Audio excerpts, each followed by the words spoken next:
Hi guys, Squirrel here and welcome to another Microsoft Flight Simulator video. Now this video is going to be a little bit of a special one. It's a bit of a treat, this one, I guess, in that I recently did this flight in real life and I took with me my GoPro cameras, and that video will be up very soon.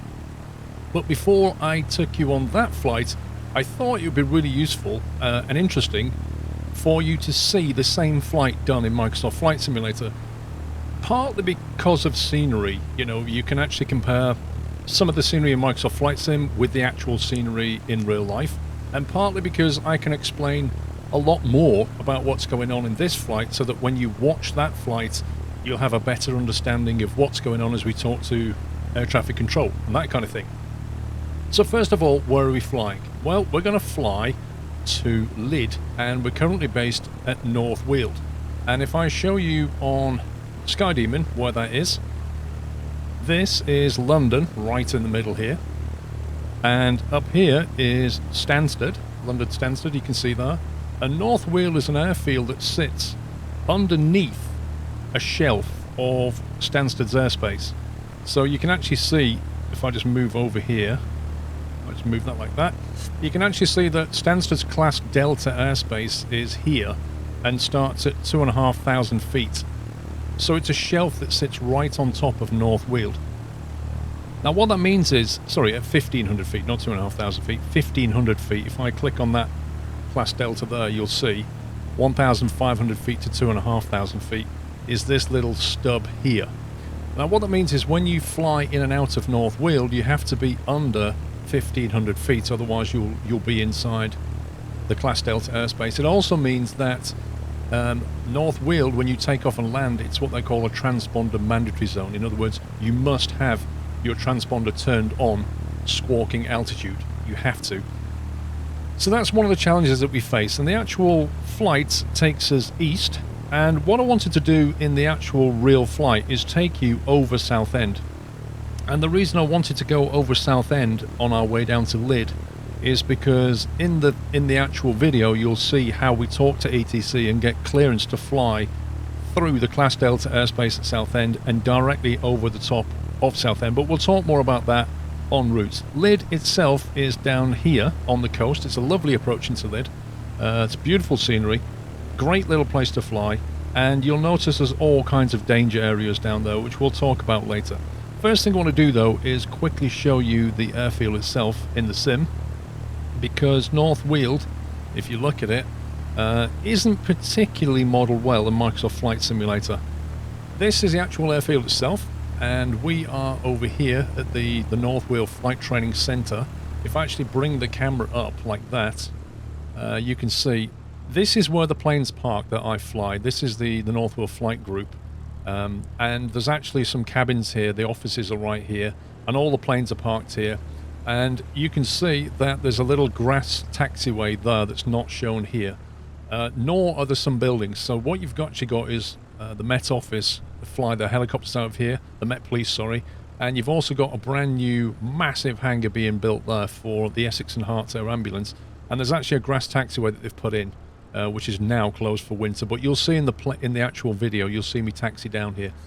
In terms of taking off, we took off in the video out of 2.0. We'll do the same. I've tried to set the clouds and the wind roughly as it was in the real flight. But what generally happens is we taxi down and hold at Alpha 2. Alpha 2 is here. And what happens is we basically wait until we can get a clearance, if you like. Although it's an air-to-ground radio, we don't technically need clearance. But we basically ask to backtrack to the ORP. This is the ORP here. This is where we do our power checks. So we taxi down there, do our power checks, and then we're ready for departure. Off we go out of 2.0. You can see there's a bit of a wind. On the day, we had quite a strong crosswind, so that made for some interesting landing in Lydd, and also when I flew back to North Weald. I've also got the follow-up video will come for the return journey back from Lydd to North Weald. That was a fun one as well.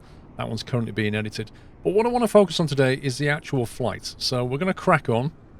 I'm going to taxi down to the ORP. We'll get ready for departure and take off, because I want to focus not on the actual flying so much today as, you know, the route and the ATC and the kind of things that we need to deal with and why I chose the particular route that I did.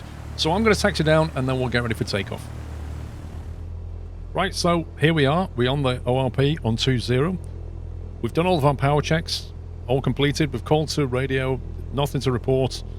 So we're now clear to take off, basically. We don't get a clearance here because it's only a radio. They don't have permission to give you clearance, but it's advisory. So basically, there's nothing coming.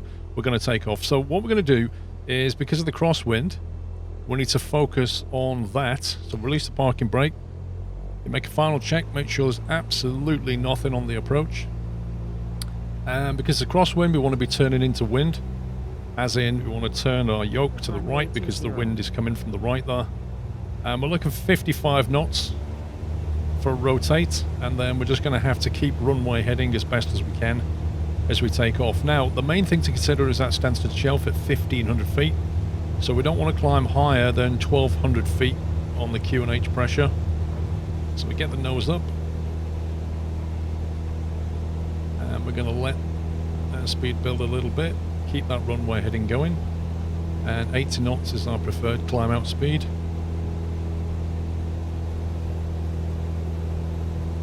Over to our right is the M11. I don't think you can see it too well in the sim.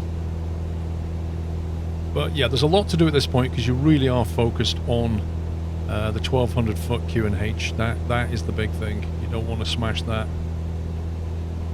Now, as we make our departure, we want to turn to the left, keep the climb going, keep the plane coordinated. That is Sky Demon telling me that we've got airspace above us, so I'm just going to leave that there for a second. You can see what's going on. Sky Demon's very good for that situational awareness, so that you know when you've left that shelf. You can see it's even overlaid the approach plate, the actual airfield plate. It's overlaid it because we're within the vicinity of North Weald. It's given us that extra information which shows us the actual circuit, so it's really, really useful, Sky Demon. It's come on a long way. Right, that's 1,200, so we're just going to level out here. And we're just going to continue our turn and try and pick up our nav track. Now, what we're going to be looking for, if I just zoom out here, we're going to be looking for something along the lines of Chippingonga. Let's keep the nose down. So Chippingonga is the little village just ahead of us there, you see it? That's a visual reporting point, which we don't need as a reporting point, but it's a very useful metric to pick up onto our nav track out of North Weald. And there you go. So it's zoomed out now. We are out of the Stansted shelf, so now we can carry on our climb, and we're going to bring it up to our cruise altitude, which today I picked 2,200 on the day, I think it was. And that's it. Next stop is Chelmsford. So this is Chelmsford in front of us here. I've just put the autopilot on. I don't have an autopilot in the plane I fly, but I'm going to use this one because I want to talk to you about stuff. So here's Chelmsford coming up here, and at this point I will have finished talking to North Weald radio. If I just quickly bring up the plug, how do I do that? Pilot log, there we go. If I just quickly bring up the plug here, it gives us all the frequencies. So I would stop talking to North Weald radio now, 123.530. I'd stop talking to them, and I'd want to start thinking about talking to Southend. So I'd tune into the radar 130.780, and you can, if you want to, tune into the listening squawk on your transponder, put 5050. That way they know that you're listening, because in my particular flight plan, I don't want to talk to them just yet. I could ask right now for a transit over their airspace. I could go from Chelmsford, which is a VRP, you see the little V symbol there. I could go from Chelmsford and ask for a routing via Southwood and Ferrers, which is a route I've done before. In this flight, I decided to go up to Whittam and come in via Northey Island. Now, it's important to have a look when you talk to ATC. It's important to have a look at the VRPs that you'll see, these V symbols, because they'll often use those as waypoints. They'll give you, they'll say, you know, enter via this, go via that, head towards this, and they use VRPs for that kind of thing when you're flying VFR. I specifically ask for a routing, so what I do is I wait till I get over to Whittam, and then I'll speak to Southend. I'll call them up, I'll say Southend radar, you know, Golf November Whiskey Foxtrot Charlie, or whatever I'm flying. Basic service and a zone transit. Basic service means I want to talk to you. I'm going to tell you what I'm doing, and I've got somebody to talk to if I get into trouble. I can ask for advice, and they can also notify me, if I'm about to breach any airspace, that kind of thing.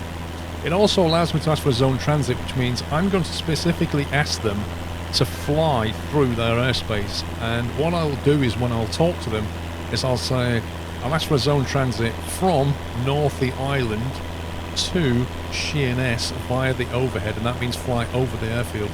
You can get different routings. We could cut across this boundary here, we could cut across that boundary there, we could just not even ask them via the overhead, they might just tell us to do that. But the important thing is I'm going to give them a specific route, and that just makes their life a lot easier. So once we get that, we're then allowed to enter control airspace at North Island and go in via the overhead to Southend. So I'll pick it up on this leg here. We'll assume that we've been given clearance and told to enter. At the point where you enter the ATZ, this bit here, you'll be under radar control, which means they tell you when to change altitude or when to change direction. You're not allowed to deviate unless you've been specifically instructed to do so. And that right there is North Island. That's what it looks like, and that's why it's used as a VRP, because it's very easy to spot. It's right next to Malden, which is a major coastal town there, Malden. And that is an island which is so easy to see because it's, at the end of a large estuary. We're now on track to Southend, so at this point, just about when we sort of get to this water here, is where we enter the controlled airspace for Southend, and that's when he'll say to us, radar control, and we have to repeat back to him, radar control. But at this point, we're keeping on track now because we are taking the route that we were cleared from North Island to Southend. Southend's just down here on the coast. And there it is. That is Southend below us.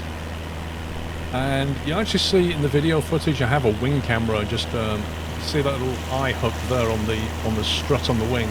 There's a camera that points down, so you'll see the overflight will be a view something like this. But as you'll see in the video, normally there'll be EasyJets and Dash 8s coming in and out of this thing, and planes. It's quite sad, really. When you look down at Southend now, it's just planes parked up because of COVID. But that's just a sign of the current times, isn't it? But this is Southend. This is where you fly over the overhead. Normally they'll say to you as well, they'll give you a specific altitude. They'll say not above, 3,000 feet or not below 2,000 feet or whatever it is. I think on the day they said to me not above 2,500, I think it was, something like that. But yeah, I mean, for a free airfield, that's pretty accurate for Southend. And when you get to the overhead, that's where obviously you change direction. So you're now routing over to Sheerness, and Sheerness is that there. So that's the direction we need to now take. This is Sheerness right here. I think there's like an oil rig platform here. You'll see in the video. But again, it's a useful VRP. It's quite easy to spot. It's a peak. There's a dock here, some wind turbines, and over on the right you can see these little circles here. They're danger areas. There's like gas venting over here, so you're not allowed to fly in that area. And also Skydiving usefully shows you this blue circle. That blue circle is your gliding range, so if you happen to have an engine failure, this gives you an idea of your best glide, how far you can get, and you can use that to make sure that you're always within reach of land where possible, which is obviously very, very useful. But other than that, the scenery here is pretty accurate for Sheerness. Now we need to turn southeast and start talking about the rest of the journey. So Southend at this point will have got us through their zone. They'll now just say to us, you're no longer under radar control, basic service, which means you can carry on talking to us now, that's fine, but we're not going to give you any more specific directions. You're kind of leaving the area of control that he's most bothered about. We are now heading down to Canterbury. You may be wondering why I chose to go to Canterbury. Like, why not just fly straight south from here? One of the reasons is because of Challeck gliding site down there, that if I flew straight south, I'll come very close to Challeck gliding site, so I will have to go around that anyway. So I just thought, we're out for a nice day trip. Let's just go via Canterbury and have a look at Canterbury, see if we can spot the cathedral. So I go in via Canterbury, and then I'm going to head down towards Ashford. Now, the thing about is when you get to Ashford, that is more or less when you want to start speaking to Lydd. You're not far away from Lydd. They're only really interested in you once you start getting towards Ashford, when you're coming in from the north. So you'd look up your frequency for Lydd. When you get down to Ashford, you'll basically stop talking to Southend. You'll say to them, you know, request frequency change to Lydd, whatever it is, Lydd. Let me quickly bring up the plug for that. Lydd approach 120.705. So you'll say request frequency change to Lydd approach 120.705, and it'll say free call Lydd approach, you know, goodbye kind of thing, and off you go. You then tune into the ATIS. You get the weather from Lydd. You get the weather code, you know, like Tango, Sierra, whatever it happens to be, and then you call up Lydd approach, and you'll say inbound from North Weald, basic service, and you know, join instructions, that kind of thing. He'll then call you back, say pass your message. What pass your message means in UK terminology, it means tell me about your flight, because I have no idea who you are or where you're coming from. Although we will, because we filed a PPR with him, but that's another story. Basically, when they say to you, pass your message, it means tell me about your flight and what your intentions are. So we'd talk to them, we'd say, inbound from North Weald, Cessna 172, currently overhead Ashford at 2,200 feet on 1015 for whatever the QNH was, with information, Tango, Sierra, whatever we got from the ATIS, request join instructions. That's how it generally works when you're going down to Lydd. They'll probably say to you, you know, basic service report 4 miles from Lydd. That's generally how it goes. So you will then carry on from Lydd, from Ashford, sorry. You'll head down towards Lydd, and 4 miles is just about north of the Lydd VOR. You can actually head to the Lydd VOR if you want to, but generally speaking, your roundabout here is about 4 miles. But you could use that as a DME if you wanted. And you'll call them up and you'll say 4 miles north of Lydd, and they'll say to you, report overhead, generally. What we'll do is we'll travel down to we'll travel down to Ashford now, and we'll talk about the actual join into Lydd, because it's quite interesting. And here we are overhead at Ashford. Ashford is blatantly obvious to see. You can see the massive shopping centre and the train station there. I think the train station goes over to the Eurotunnel. And yeah, it's just such an easy thing to spot, Ashford. Which also means it's commonly used, which again means you've always got to keep an eye out for aircraft. Departing aircraft from Lydd that are going north will more often than not route via Ashford, so you have planes coming at you as well.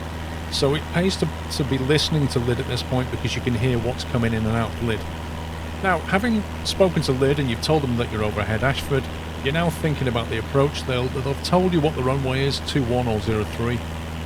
On the day it was 21, and that's the runway we'll land in today. So we'll have a quick look at Lydd now and look at the actual plate for that. The way this works, it's quite interesting at Lydd. If you read through the join instructions here, well, I'll talk you through them. They're quite straightforward.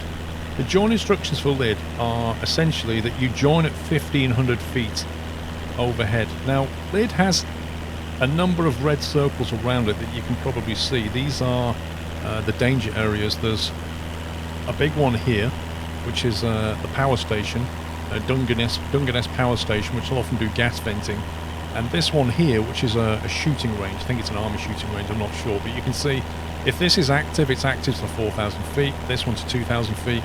Effectively, when you land and take off at Lydd, you will notice that the two things. One, the actual circuit is cut off a little bit. They actually have permission to fly into this danger area, but it's curtailed slightly. They don't allow you to do the full thing, because obviously if gas venting's going on and you're landing, you know, that's not a good thing. So what they allow you to do is curtail the approach. Now I've landed on 03, and what happens for 03 is you come in on this approach line here at 1,500, so you come over the threshold of 2-3, and then you make a right turn, come over at 1,500, you quickly drop down to 1,000, and this here is more or less a glide in, because of this shortened base leg. Today we're going in, did I say 2-3? I meant 2-1. Today we're going in on 2-1, which means at 1,500 feet we want to fly this way, which is over the threshold of 03.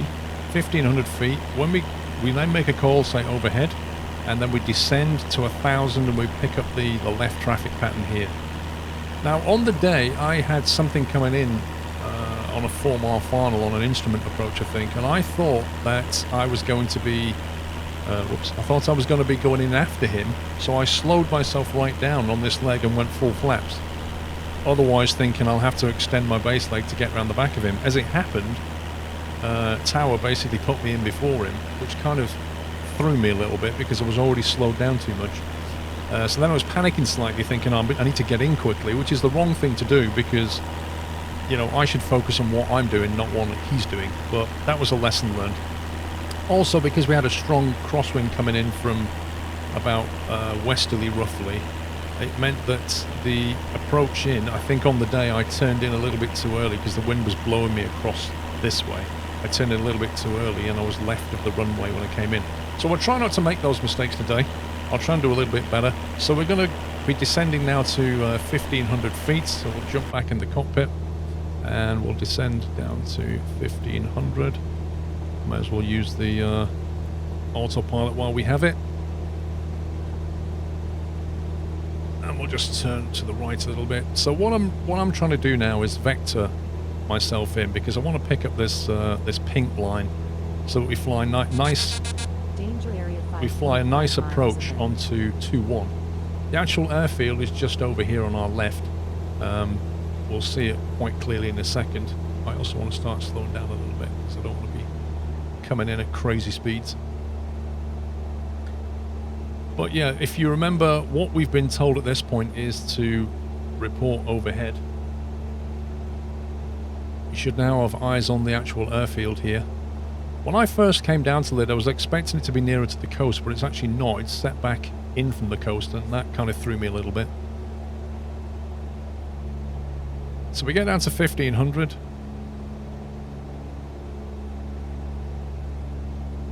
When you actually see this in real life, because Microsoft Flight Sim doesn't really... Restricted area 5 miles ahead. That's the thing about Sky Demon, it can get a bit naggy. When you actually come in real life, this sea can often be a wonderful greeny blue colour and it looks fantastic. The problem is you're focused on your flying, so you don't get to look at it. But because I took cameras that day, it meant that I could come back and actually have a look at it, and it was absolutely gorgeous. And when you do watch the follow-up video to this, you will obviously get to hear the ATC chatter and all the things that I've been telling you. So hopefully in this video, because I've explained what's going on, you'll be able to enjoy that video a little bit more because you'll have more context. But there's the runway there, there's the threshold here, you see. So what you can do is you can kind of glance down at Sky Demon when you're making the approach. Without Sky Demon, you'd be looking for that runway threshold and you want to be going at 90 degrees to it, basically a beam that threshold there. So I'll just move that out of the way a second, and at this point we can start turning.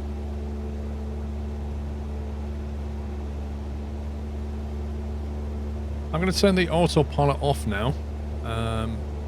We just need to make sure that we stay at 1,500 feet. So the autopilot's now off.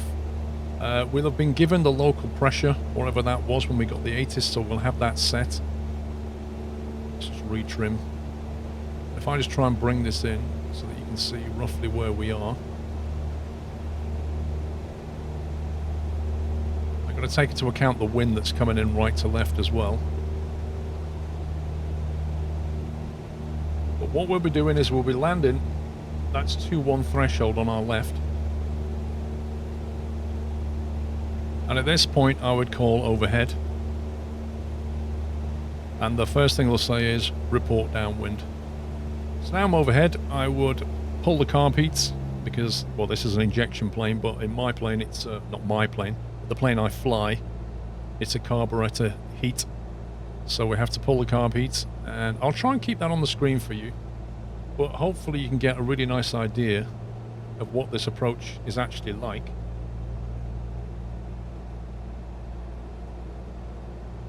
So what I'm doing now is I'm looking to get down to 1,000 feet, and then I'm going to level out, make a left turn, and then I'll be looking to try and get my speed down to 80 knots. Right, so there's 1,000 feet, so make our left turn.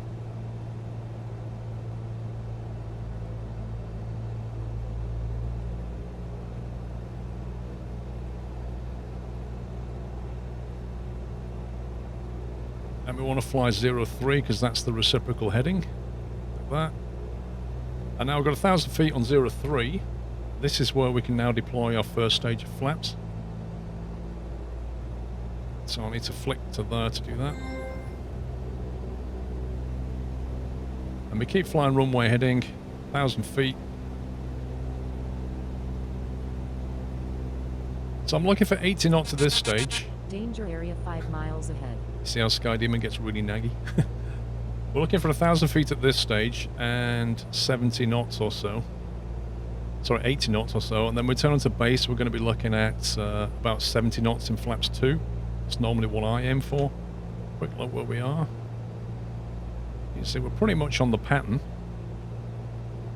Although I've managed to lose a little bit too much altitude, but that's fine. And you have completed all your landing checks now, your brakes, mixture, make sure that's all rich. Fuel, temperature, pressures, all that kind of stuff. And now we'll turn. On the day I turned earlier because I was told to. He said turn left base now because, like I say, there was another plane coming in. So now we're looking for 70 knots. Yeah, I've gone too far here. If you actually look at the circuit, you'll see I've gone way out, not paying attention. Trying to fly, show you Sky Demon, record and talk at the same time. That's a juggling act. Now again, on the day I make a mistake here, I turn in way too early because I'm not taking into account the actual wind. And like I say, some of that was down to being a little bit flustered by being asked to turn in so early. Because my expectation was not met. My expectation was that we were going in after the other plane on final. And when that didn't happen, and I was told to turn, it caught me out a little bit. So now what we're doing is we're full flaps, and we're looking for our final approach speed of about 60 knots. And bear in mind the wind coming in from the right, so we need to sort of turn into that wind. Restricted area 2.5 miles ahead. Also because I did an extended downwind leg, I'm way too far out, so I'm quite low now on the approach. Now the actual taxiway, normally you'll depart on the right down on the taxiway Charlie, which is quite a bit down the runway itself. So more often than not, it pays to try and float a little bit. I mean, the Cessna floats anyway, but it pays to try and float a little bit, because otherwise you've got quite a long taxiway to vacate at Charlie.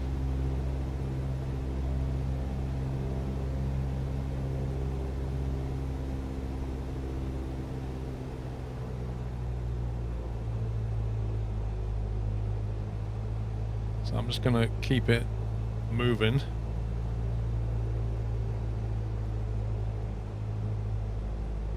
$60. And then just let it float a little bit so it wants to come down. There we go. Restricted area 1.5 miles ahead. And get on the overly sensitive rudder pedals.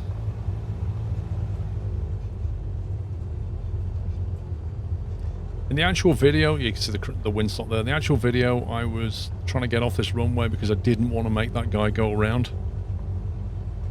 Again, I was too focused on him and should be paying more attention to what I'm doing.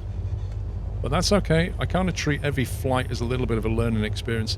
So at this point, he'll say to you, vacate at Charlie, go to Charlie apron. This is the Charlie apron here.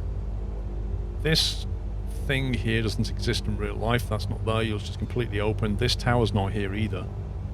There is a building here and a big hangar over there. But as you'll see in the video, it's not really like this. And there's often just planes parked up here. That building looks nothing like that. And then generally speaking, you will pull in, find a little taxi spot there. And your brakes sort of go on. Turn off the avionics and power the aircraft down. Is generally how it will go. That is a flight to Lydd from North Weald with some explanation to you of, British airspace and some of the things that you have to deal with. Look out for the video, the actual real flying video, because it'll put a lot of this into context. You'll hear the radio chatter, you'll see the actual footage coming into Lydd. It's a lovely place to fly in and out of Lydd. People often practice instrument flight here because they have an ILS, I think, and they have a VOR and they can do holes and all kinds of things. So it's a nice place to come, and it's on the coast. It can be a bit windy, as it was on the day. But yeah, hopefully, you enjoyed the video. Watch out for the follow-up, which will be coming very soon, within a day or two. Please give me a subscribe if you're new to the channel, or you're not subbed already, and give me a like if you enjoyed that video. Also, later on, maybe in at least a week's time, watch out for the flight back from Lydd, where we fly back to North Weald, but we go along the south coast, so we go along Hastings, have a look at Hastings Castle, I think it is, and then down to Brighton Marina. We fly over Brands Hatch, and we fly over the Dartford Crossing where the QE2 bridge is. So that's quite a nice little scenic flight back, but we don't go near any airspace in that one. That's it from me. Take care, guys. Happy flying.